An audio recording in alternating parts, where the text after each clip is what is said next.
So recently, we discussed a heartbreaking story about how the Republicans are trying to torpedo predatory loan protections for the troops. And at the time, when we discussed it a few weeks ago, Democratic Congresswoman and veteran Tammy Duckworth was able to step up and essentially block the efforts of the GOP. But now the Republicans look like they're about to succeed in torpedoing protections for predatory loans for the troops. Stay classy.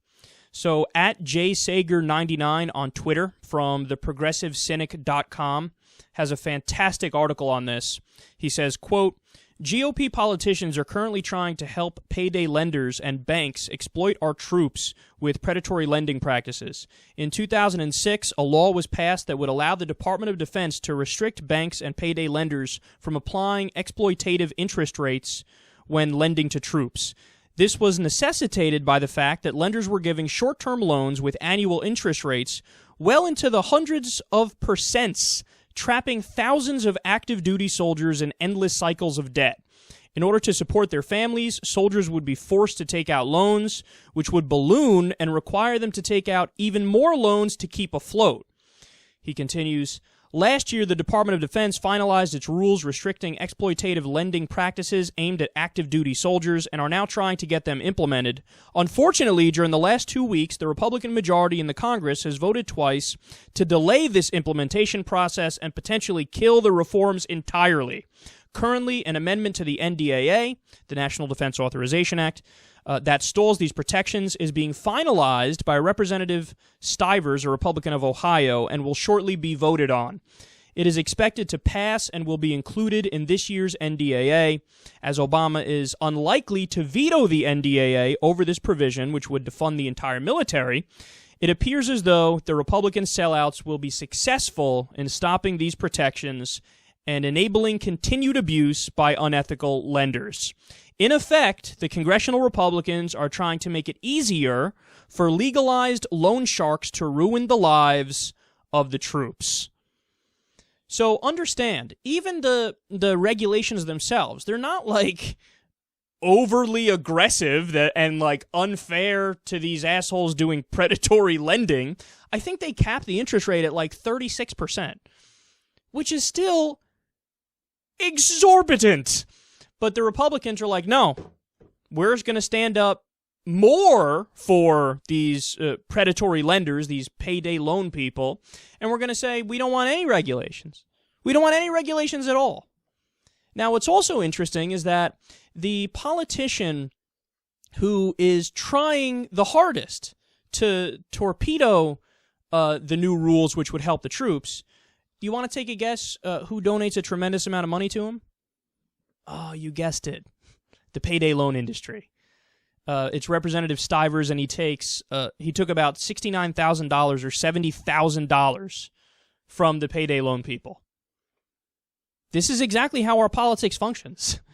You know, here you have somebody who's just flat out been bought off by an industry that quite clearly wants to do wrong, not just by your average American, but also by the troops.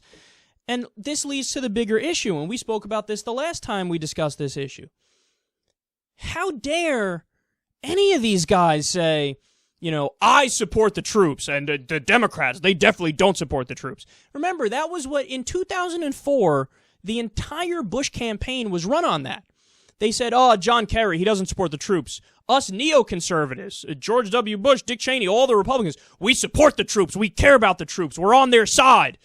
And, of course, what's hilarious is the argument they were making is, oh, you're more against the Iraq war than we are, then you don't support the troops. If anything, that's exactly backwards. If you supported the unnecessary Iraq war, then you don't support the troops. How is it support to send somebody to die overseas in a fight that we shouldn't be involved in the first place because they didn't attack us? So they managed to flip it on its head. But honestly, this is even a more egregious example of not supporting the troops because the issue is crystal clear. There are regulations to stop predatory payday loan people from totally screwing over the troops, and the Republicans are saying, no, we are on the side of the predatory payday loan people.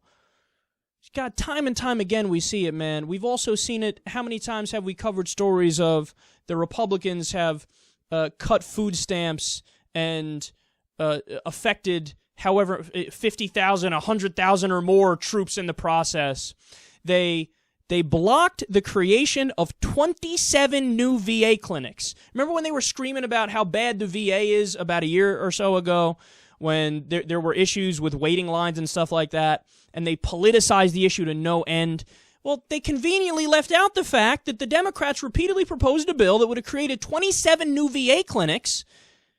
They blocked it. They filibustered it.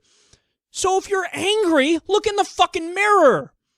See, with them, there's always an ulterior motive, and they'll continue to give the rhetoric about we support the troops, we care about the troops, the other side doesn't, but your actions speak louder than your words.